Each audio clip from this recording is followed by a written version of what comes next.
దేవుని మందిరానికి వెళ్ళేటప్పుడు మన ప్రవర్తన ఎలా ఉండాలి? ప్రసంగి గ్రంథం 5వ అధ్యాయం 1వ వచనంలో చక్కటి మాట రాసి ఉంటుంది. చదువురాజు. నీవు దేవుని మందిరమునకు పోవునప్పుడు నీ ప్రవర్తన జాగ్రత్తగా చూచుకొనుము. నీ ప్రవర్తన జాగ్రత్తగా చూచుకొనుము.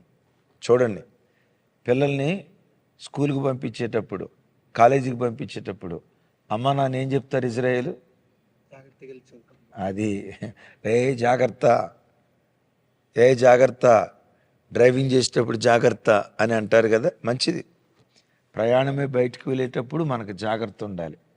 అయితే దేవుడు వాటన్నిటికి మించి ఒక జాగ్రత్త చెప్తున్నాడు. దేని గురించి? దేవుని మందిరమునకు వెళ్ళినప్పుడు నీ ప్రవర్తన యావత్తు జాగ్రత్తగా చూసుకోండి. దైవజనమా, నీ ఉద్యోగ స్థలంలో నువ్వు జాగ్రత్తగా ఉన్నదానికంటే ఉండాలి. ఉద్యోగ స్థలంలో, వ్యాపార స్థలంలో జాగ్రత్తగా ఉన్నదానికంటే, నీ పని స్థలాల్లో జాగ్రత్తగా ఉన్నదానికంటే దేవుని మందిరమునకు పోవునప్పుడు నీ ప్రవర్తన యావత్తు జాగ్రత్తగా చూసుకోమన్నాడు. మిమ్మల్ని అడుగుతాను, దేవుని మందిరానికి వెళ్ళినప్పుడు ఎందుకు ప్రవర్తన జాగ్రత్తగా చూసుకోమని ఉండొచ్చు? అది దేవుని పరలోకపు గవిని కాబట్టి. ఏది? దేవుని మందిరం కదా. ఎస్, పరలోకపు గవిని అని అంటే పరలోకపు ద్వారం, gate of haven, gate of excellent, పరలోకానికి ద్వారమే మందిరం. ఆమేన్. కాబట్టి వెళ్ళేటప్పుడు జాగ్రత్తగా వెళ్ళాలి. విన్నారు కదా, మందిరము పరలోకానికి ద్వారం, గవిని, గేట్. ఇప్పుడు ఒక ఇంట్లోకి వెళ్ళాలి ఇజ్రాయేల్, ఎటుకుండా వెళ్ళాలి? కిటికీ గుండా వెళ్ళొచ్చుగా.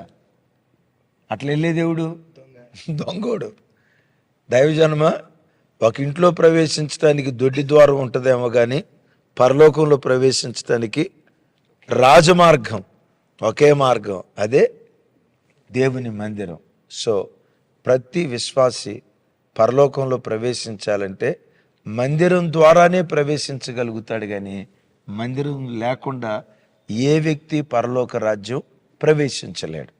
అందుకనే మేబీ ప్రసంగి గ్రంథకర్త అని ఉంటాడు, దేవుని మందిరమునకు పోవునప్పుడు నీ ప్రవర్తన యావత్తు జాగ్రత్తగా తీసుకో. క్రైస్తవ జనమ,